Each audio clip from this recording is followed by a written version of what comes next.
Hey guys, so today I have a little bit of an update to MaskLogic. Now I want to mention a couple of things up front before we dive right into the update. Two things. One, when I do an update for actions like this, if you're an existing customer, you will be emailed that update once it's out. So if you're watching it, that means the update has been emailed. So check your email. If for some reason it gets filtered or something like that, drop us an email, nbp@ninobatista.com with your purchase order information, and we'll take it from there. Second, yes, if you haven't purchased MaskLogic before or any other action that I make, once it gets updated, the one that's online that you can purchase is, of course, the updated one. I just wanted to clarify that because I've got questions on that. So yes, if you go right now to the website and purchase MaskLogic, this will all be included, of course. This is not a paid upgrade. This is just something new after some requests and some discussion back and forth. Now, finally, what I will say is if you haven't watched the MaskLogic videos, please do, so you can see how all these channels get created, so you can set up all the helper actions, or rather,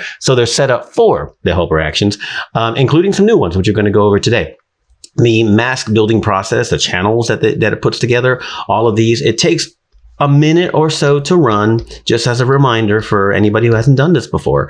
If you have never used MaskLogic, watch those videos. You'll see it takes a minute to run. And if there's any errors during it, it's not really an error. Just keep hitting continue. It'll build everything that it can. Now, with that said, a couple of things you might have noticed as I scroll down to all the channels. If you do have MaskLogic or you've seen the videos before, you might not realize that we didn't have a channel or a mask for glasses.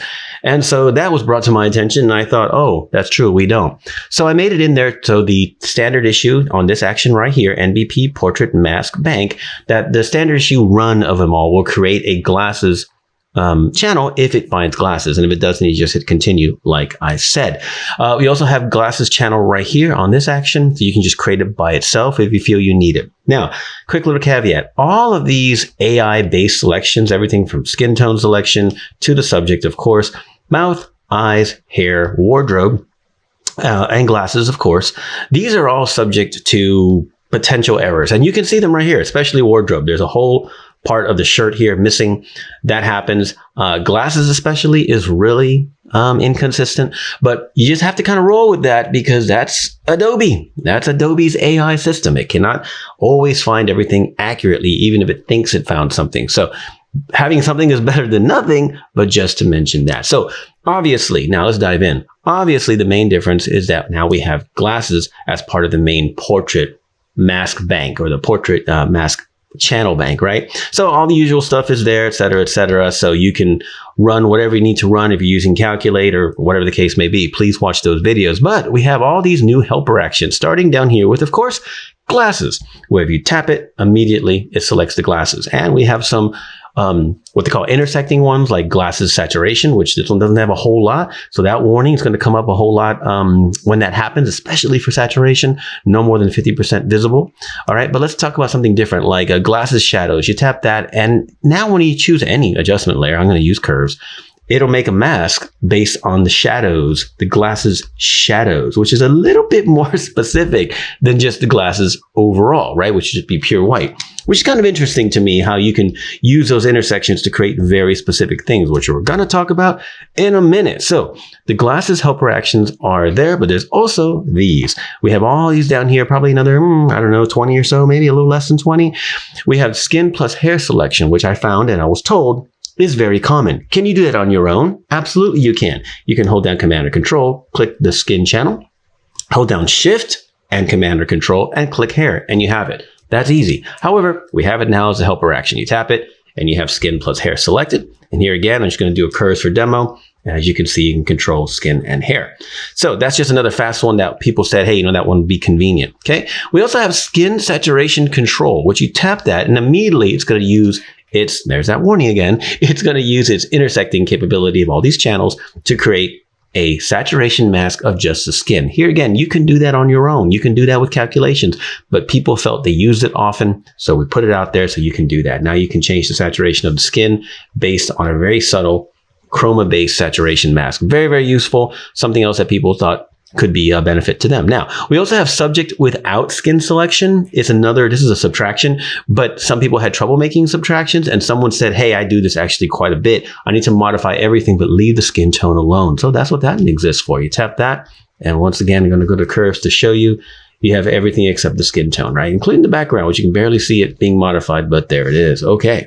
Now, what we have here next is skin gradient color. This gets a little more specific now, okay? So if you hit skin gradient color, nothing appears to happen. But what you get is a gradient map, okay, with the skin mask, all right? And then immediately on the gradient map, you have a 50% gray gradient, which is set to soft light blend mode up here. You see that. So because of that, it makes no difference at all. But if you apply colors here, so if you come here and choose, I don't know, some kind of tone, right? Then you come to the other side here and maybe pick another kind of tone, right? Hit OK. And now you created a very subtle gradient skin tone grade, right? Using gradient map and soft light blend mode. The action outputs it at 25% by default. You can put it at 100%. You can see what it's doing. You can make it 15% and you get a very subtle grade. Very, very useful. If you have some of my other actions that come with gradients, you might have some skin tone gradients that are really useful in that scenario, or you might make your own. It doesn't matter, but you tap that and you can immediately go crazy with gradient maps on skin specifically. And then we have here skin luma shaping. So you tap that and it doesn't have to find the skin again. That's what's great about these. It immediately did some shaping. So let's turn that off and on. Off and on. Now what's happening inside there? By the way, the default is 50%. So I'm going to put it at 100% so you can see. So off, on, off, on. See that? Now before we go into details, I want to show you how fast that is. That's the benefit of MaskLogic. You take 60 seconds, 75 seconds, maybe 90 seconds to run everything and all your masks are in place. Now your helper actions are instant. So if you thought to yourself, for example, I want to add a little more contrast to the skin. Okay, cool. You can go to Photoshop's object selection tool and find the skin. It'll think about it, and that could take a few seconds or maybe a lot of seconds. And then you have to build everything yourself. In this case, you just say, you know what, skin luma shaping done, and doesn't have to do any processing, any thinking. It immediately creates the mask. I put it back on 100% for you guys. There you go. What's happening in here is we have two curves layers, one darkening, very nice and simple. And of course, we have both on the skin mask, and then they're being modified or rather controlled in their luminosity range by blend if. What's the upshot of this? You have off and on, you have opacity, but you can change everything. You can change the actual curve if you want more or less. See that, right? You can go to the blend if and increase the range if you want. All right. So much that you can do. You can change the opacity of just the shadows. You can turn off the shadows, just the highlights, or turn off the highlights. And of course, they're all grouped together so you can control them together if you want. So that's a huge one because I feel like it creates some cool shaping, which will show in a different image here in a minute. I feel like it creates some cool shaping and I really enjoy that. Okay, and then we have skin highlight reduce, which is kind of interesting because it will sort of mute your skin a little too much. You see that off, on, off, on. But if you scale back the opacity just a little bit, it can help when you have those hot spots that are a little too hot. I don't mean full-blown pure white skin sheen or shiny skin from oil or something like that. But even if you have that, it kind of can scale it back. There are ways to do that better with other actions that I have specifically for skin if you need to do a full reconstruction of a shine. This is just a way to tone down the highlights just a little bit automatically. Very cool little simple function. Try it out. I think you'll find there's more use for it. Shadow softener. This one's interesting because it does a couple of things. It starts at 50% opacity. So again, I'm going to put it at 100. As you can see, off and on, off and on. It just kind of softens all the shadows of the skin, right? Because obviously it's skin shadow softener. But it does something different as well. On that mask, it's going to do a little bit of a feather. Okay, so if I hold down Alt or Option, you can see the mask is a little bit blurred. And that's because when you hit that perimeter of where the shadow usually falls off on skin, it tends to leave a hard line when you make significant changes. So it's a little bit blurred to help the illusion of that softening work. I recommend you zoom in no matter what kind of masking you're doing and make sure there's no glaring errors that you'll hate later when it's printed 40 by 60. But that's a shadow softener for the skin. Works really, really well. Eyes pop. Let's see if it works that one. It does. Okay. Off and on, a little difficult to see, so let's zoom in on that one. Okay, so we have off and on. And what that does is it creates a curves layer for you to work with, and it uses the highlights of the eyes. Now, this is another example where I like to show people what they can do with a mask once it's created. Let's say you like that, but you put it at 100%, and for some reason you're like, well, it's brighter, but it's not as bright as I'd like, right? Keep in mind, your mask can be modified. So if you hit Alt or Option to look at your mask, you can modify it. Now, that means you can use Command or Control L to use levels to change the intensity of it any way you like. Highly recommended.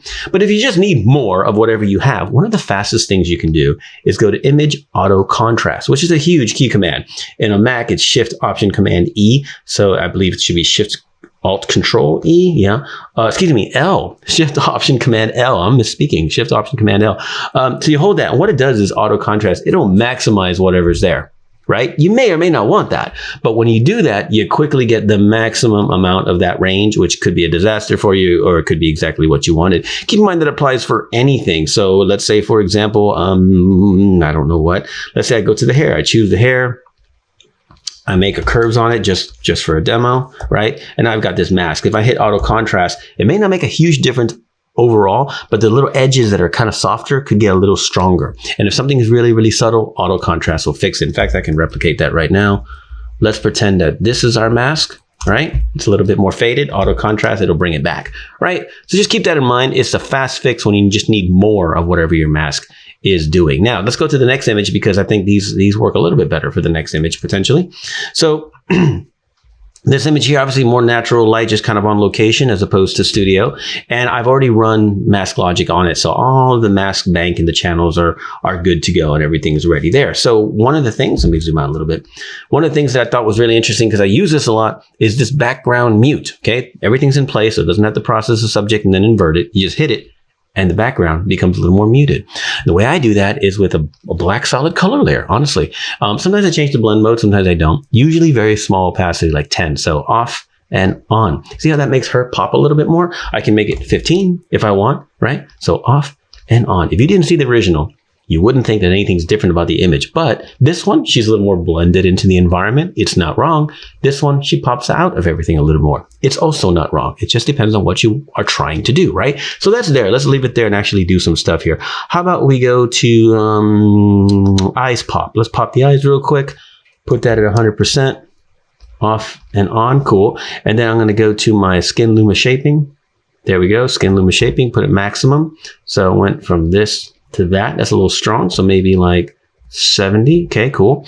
All right. So what have we done? We went from normal image, muted the background, popped the eyes a little bit, add some shaping. See that?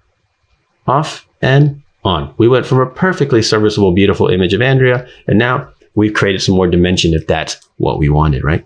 So that's why MaskLogic works so good. Do I use it up front? Sometimes if I need specific masks, but near the end of my workflow, I'll use it to give me the final tweak of everything, whether it's luma shaping or brightening of eyes or hair toning or whatever. Speaking of, we do have hair toning, which won't work super well here, and hair pop. So you know what? Yeah, let's go back to the other image actually, because I think those will show a little bit better. So let's go to hair pop. And what hair pop does is it's going to let you know about the pixels because they're very subtle. In this case, it's because the highlights are so subtle, right? But let's put that at 100. All it does is take the hair highlights and give them a little more boost. But here again, I'm going to click the mask and auto contrast it. There you go. See that? Made it a lot stronger. And then now we see we have a little bit of a highlight pop. Might be too much, but we can scale that any way we want.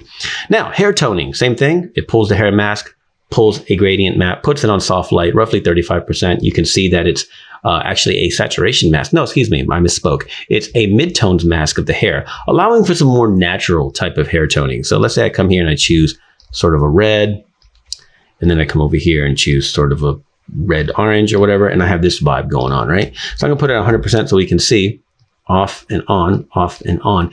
Hair tends to have like darks, and this is like really blonde, tends to have darks that look not really toned. You know, the hair gets into shadow, doesn't really look toned. Really strong highlights on hair tend to look neutral as well. So if you colorize that, it tends to look fake. So when you want to colorize hair, focusing on the midtones, not always, but mostly focusing on the midtones will give you that subtle sort of vibe that you want. It can also be seen more if you do something a little sillier. Let's say that's what you want for some reason. If you're after a sort of pink look, okay, something like that.